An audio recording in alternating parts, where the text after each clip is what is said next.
Class is now in session. I am Professor Hockey, and today we'll be discussing the season review for the 23-24 San Jose Barracuda, the Sharks minor league team. And it was just a few years ago, back when the Sharks were a competitive franchise, where the minor league team wasn't really given much of a second thought by a lot of fans as well as by the organization itself. This is because, in an effort to be as competitive as possible, the San Jose Sharks would constantly trade away a lot of their top prospects and high-tier draft picks, first-rounders, second-rounders, and third-rounders, which left the Barracuda, or prior to that, the Worcester Sharks, with the scraps in those situations. Fourth-rounders, sixth-rounders, even seventh-round draft picks. Occasionally, quality NHL players could come out of those types of rounds. Jason Demers, Justin Braun, Kevin Labanc, at least to a certain extent, and of course, most notably, Joe Pavelski. But most of the time, you get out what you put in those types of situations, and if you are putting in low-quality talent, you're likely going to get out that very same thing.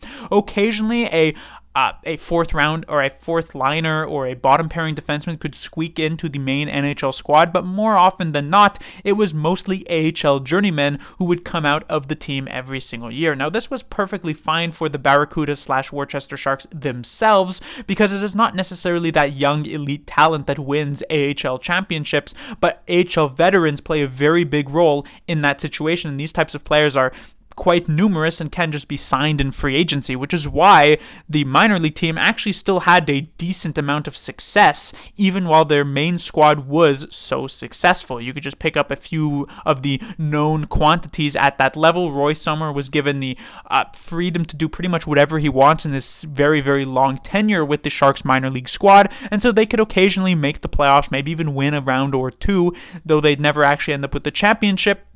They did some decent things, but from a San Jose Sharks perspective, they weren't particularly helpful, as they could never really pump out a noticeable amount of actual high-quality talent. One can argue whether or not they actually made worth with a lot of what they were given, whether or not they actually underperformed in that situation, but I don't think many could argue that there weren't a lot of high-quality prospects that were filtered into the AHL that they could potentially even pump out into actual good players. The few that they did get, like Logan Couture and Timo Meier, would eventually become effective players for the Sharks in the NHL.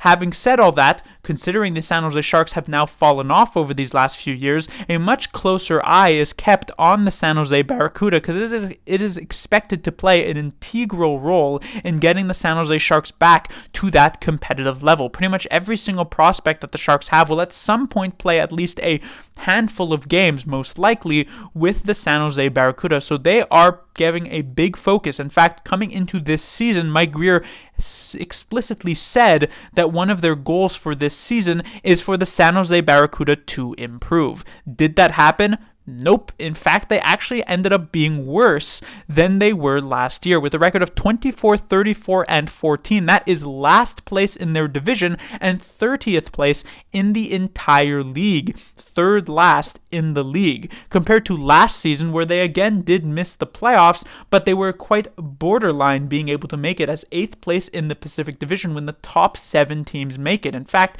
the AHL actually has incredibly lax playoff rules compared to the NHL, where in the NHL it is half the teams that make it, in the AHL it is almost 3/4 of the teams that make it, so that these young players can actually get some playoff style experience.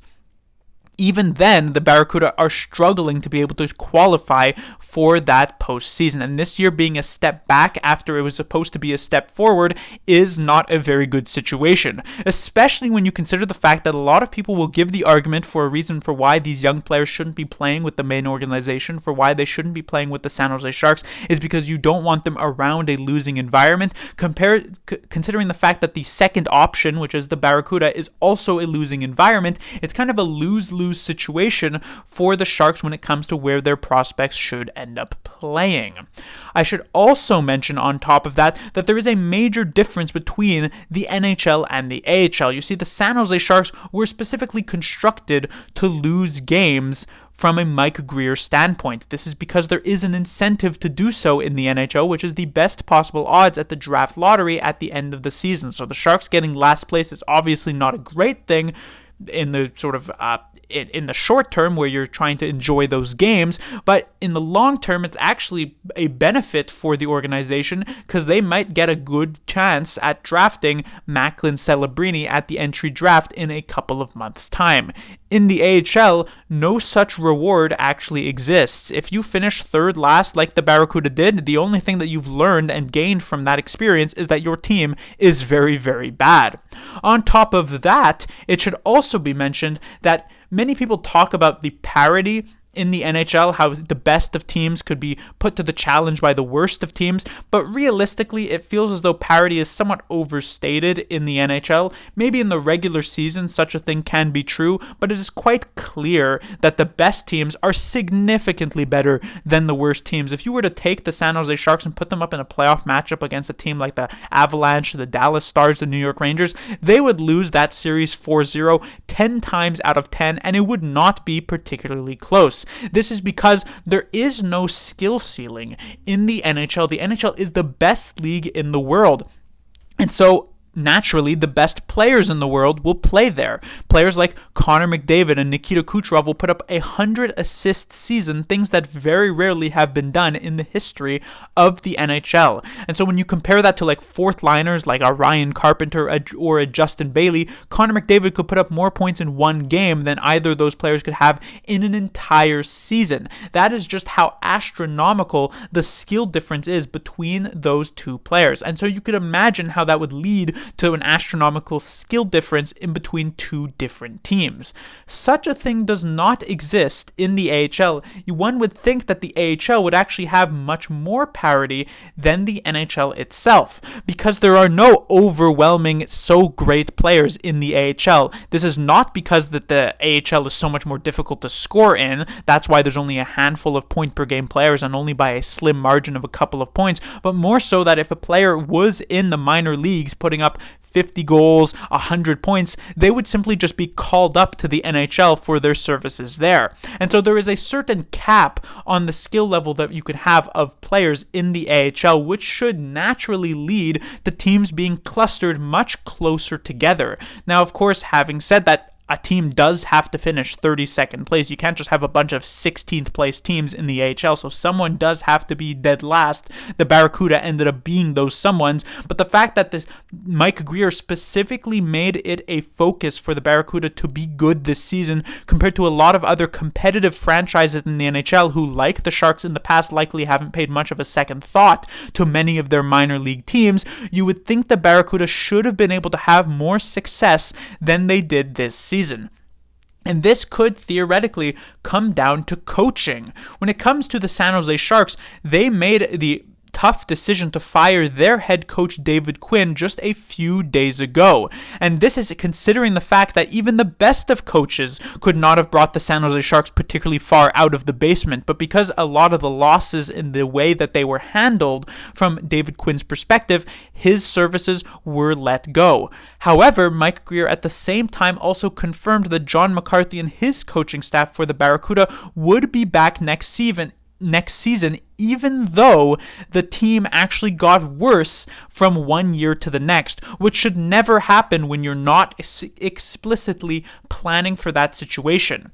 Now, it is one thing, technically, the Barracuda don't really matter. Everyone at the end of the day really cares about the NHL. So in a couple of seasons, if you look back here and say, well, McCarthy didn't really work out, let's get rid of him now, it's not necessarily the end of the world, but the impact that McCarthy could have on the NHL team can be massive. I mentioned earlier on that most of the Sharks prospects will eventually play at least some games in the AHL, and if they're continuing to get this losing environment where they don't really have a moment to actually get better, that can really tank the San Jose Sharks' hopes of turning around this rebuild relatively quickly. I imagine Mike Grier and the organization want to get out of this rebuild as fast as they possibly can without trying to rush it too much. And if McCarthy ends up just not really doing much of anything for the next 2 years, and it kind of tanks a couple of the development paths of a couple of the Sharks players, well, that just extends the rebuild by another couple of years. So it is a very risky choice to leave such an inexperienced coach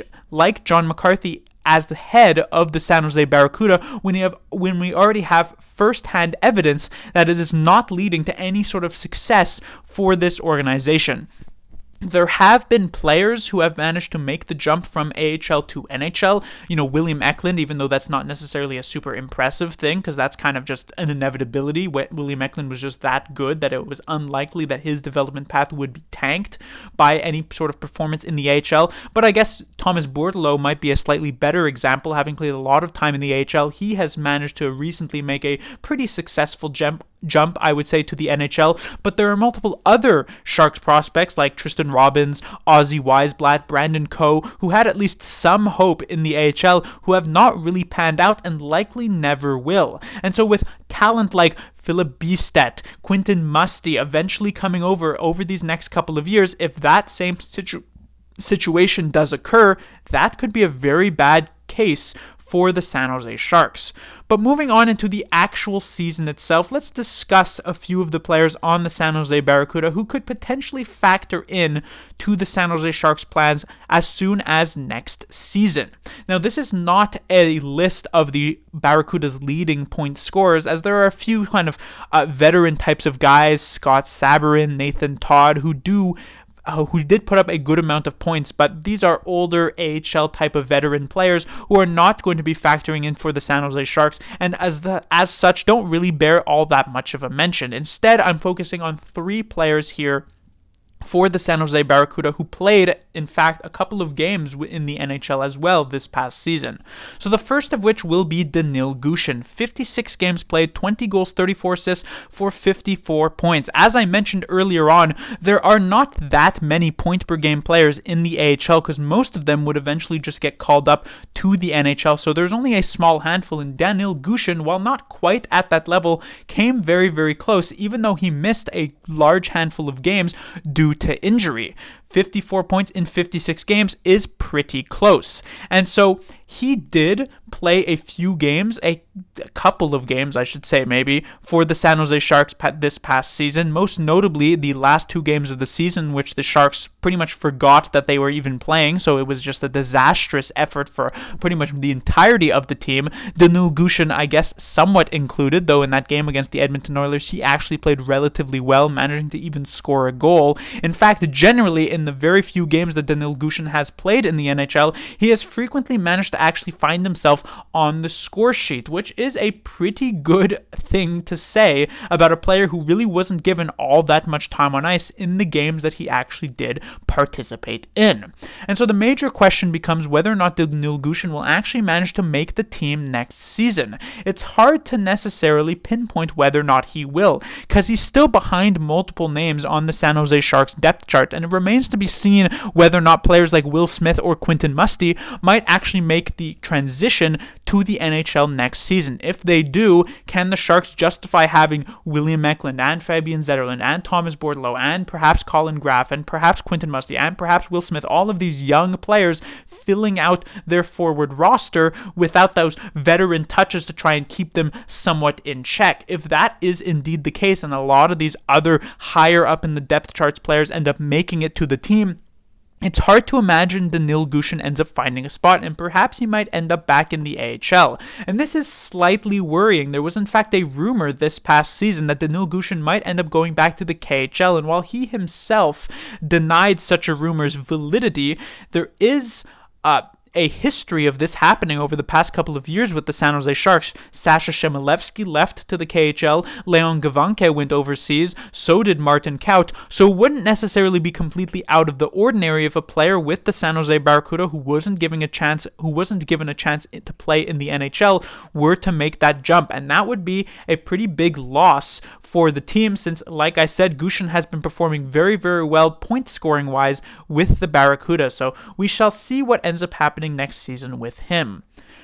Next, we have Shakir Mukhamadullin, also played primarily much of this season with the AHL, but did make the jump to play his first 3 career NHL games with the San Jose Sharks. Unlike with Gushchin, who came up at a very bad time, Mukhamadullin probably came up at the best time for the Sharks, which was right before the All-Star break. In fact, the Sharks in the 6 games prior to the All-Star break went on a 4-2 stretch, that is 4 wins and 2 losses, a rare positive stretch for the San Jose Sharks. And Mukhamadullin Mukhamadullin was given a long look, not necessarily in terms of the number of games, but in the amount of ice time he had specifically in those games, averaging close to 21 minutes. And while we never really saw any sort of offensive high-end talent from him, he was rather solid, which does give an indication that he may get a full-time spot with the San Jose Sharks as soon as next season. It does depend on how the contracts end up falling, whether or not the Sharks, re-sign a couple of their players and what ends up happening in that department. Maybe they'll even sign a couple of free agents.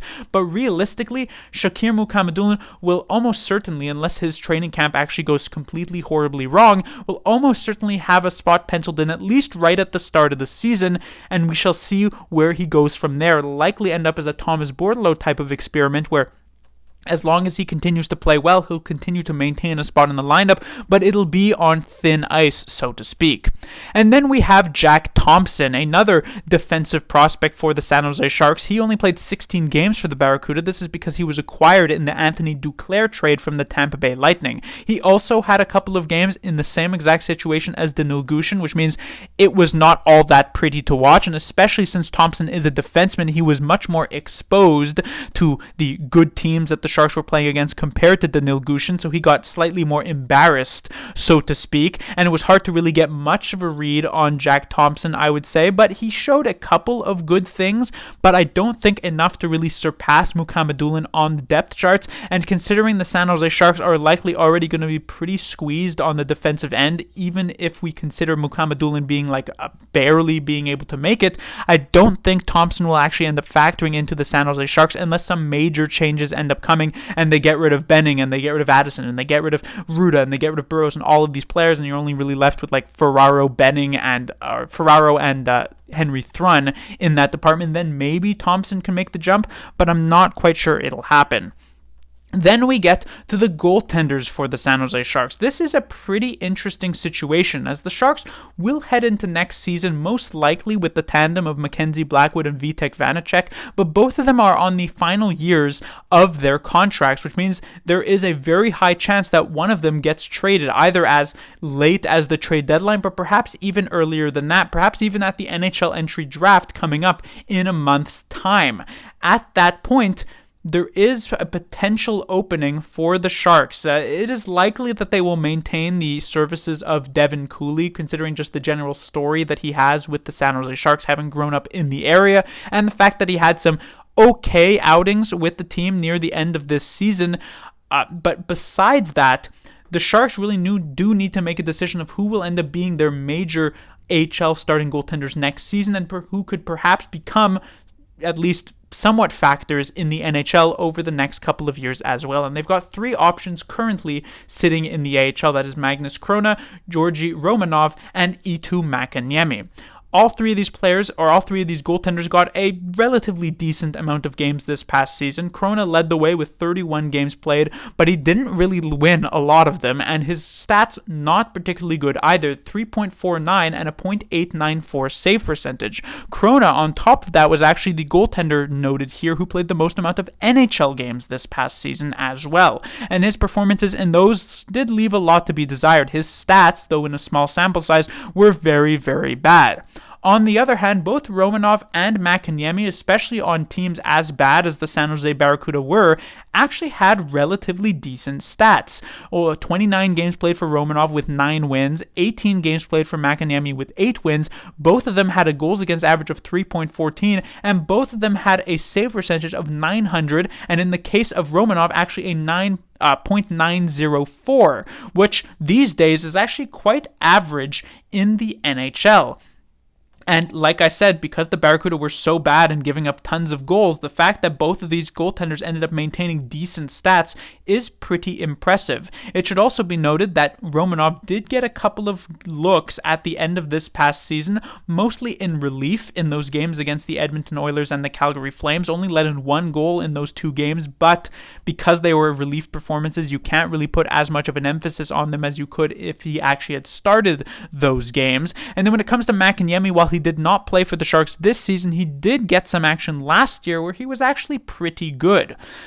Having said all that, the only one of these goaltenders who is not on contract at the end of this season is actually Mäkiniemi. Both Krona and Romanov do have an extra year, so a big question becomes whether or not the Sharks will actually decide to re-sign Mäkiniemi for another year. He does seem to have some high hopes, and considering he was a relatively major target of the Brent Burns trade a couple of years ago, Mike Greer might want to keep him around. I would say currently the odd man out is likely Magnus Krona, just due to his pretty bad stats in the NHL and his worst stats here in the AHL.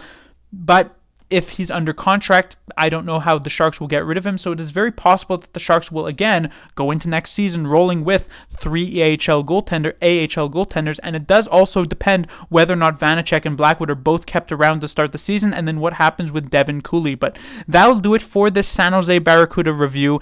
As I said, it is quite notable that the San Jose Sharks decide to keep around the coaching staff John McCarthy, and at this point we can only really hope that the Barracuda can see some notable improvement next season, perhaps with more help coming in the form of certain prospects like Philip Biestet and the likes, and hopefully Mike Greer can help get this group off the ground and at least into the Calder Cup playoffs, even if it leads to a first-round exit, because at this point the Barracuda being just as bad as the San Jose Sharks is not really a good recipe for getting the Sharks out of this rebuild in any decent amount of time.